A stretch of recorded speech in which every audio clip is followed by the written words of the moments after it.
Hello, ഒരു ചെറിയ day in my life പരീക്ഷണമാണ് കേട്ടോ നിങ്ങൾ ഈ കാണുന്നത്. രാവിലെ നേരെ പോകുന്നത് അമ്പലത്തിലേക്കാണ്. ഞാനുണ്ട്, ആദ്യമുണ്ട്, അമ്മയുണ്ട്. ഇതിന് മുമ്പത്തെ വീഡിയോ ഒന്നും എടുക്കാൻ പറ്റിയില്ല, കാരണം ഓൾറെഡി 9 മണി ആയിരുന്നു. അപ്പോൾ പോയിട്ടുള്ളത് വേറെ എങ്ങുമല്ല, നമ്മുടെ ചാമക്കാവിലേക്കാണ്, ഷാർങ്ങക്കാവ് അമ്പലത്തിലേക്കാണ് കേട്ടോ. അപ്പോൾ അവിടെയൊക്കെ കയറി തൊഴുതു, പ്രാർത്ഥിച്ചു, പിന്നെ കാവിലൊക്കെ പോയി കുറേ നേരം അവിടെ ടൈമൊക്കെ സ്പെൻഡ് ചെയ്തു. ഭയങ്കര ഒരു പോസിറ്റീവ് എനർജിയാണ് അമ്പലത്തിൽ പോകുമ്പോൾ. അത് പിന്നെ പ്രത്യേകിച്ച് പറയേണ്ടതില്ലല്ലോ. പിന്നെ കുറച്ച് നേരം ഇവരുടെ കൂടെയൊക്കെ ഇരുന്നു. നമ്മൾക്ക് ഇവിടെ വാനരന്മാർക്ക് പ്രത്യേകം മുട്ടാനും ഒക്കെ സ്ഥലമുണ്ട് കേട്ടോ. ഇവിടെ ഒരുപാട് വാനരന്മാരുണ്ട്. അതൊക്കെ ഡീറ്റെയിൽഡ് ആയിട്ട് ഞാൻ പിന്നീട് ഒരു ദിവസം കാണിക്കാം. പിന്നെ നേരെ പോകുന്ന അമ്മമ്മ വീട്ടിലേക്കാണ്. അപ്പോൾ പോകുന്ന വഴി അയ്യപ്പൻ അമ്പലത്തിൽ കയറാമെന്ന് വിചാരിച്ചു. അപ്പോൾ അമ്പലത്തിലേക്ക് പോയി. ഭാഗ്യത്തിന് അടച്ചിട്ടുണ്ടായിരുന്നില്ല.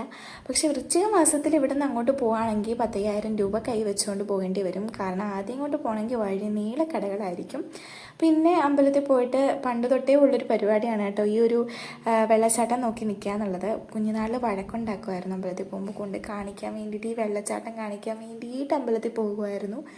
പിന്നെ കുറേ നാളായിട്ട് വിചാരിക്കുന്നു, തോന്നലൂർ പത്മ കഫേ വന്നിട്ട് ഇതുവരെ പോയിട്ടുണ്ടായിരുന്നില്ല. അപ്പോൾ ഞങ്ങൾ 3 പേരും കൂടെ പോയി ദോശയൊക്കെ കഴിച്ച്, അമ്മമ്മയ്ക്കും അപ്പൂപ്പനും ദോശയൊക്കെ പാഴ്സൽ വാങ്ങിച്ച് നേരെ അമ്മമ്മ വീട്ടിലേക്കാണ് കേട്ടോ പോകുന്നത്.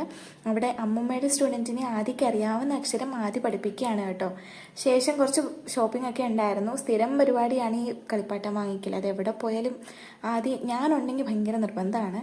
പിന്നെ എപ്പോഴും ഉള്ളതാണ് പന്തളത്ത് വരുമ്പോൾ ചേട്ടൻ്റെ നാരങ്ങ വെള്ളം.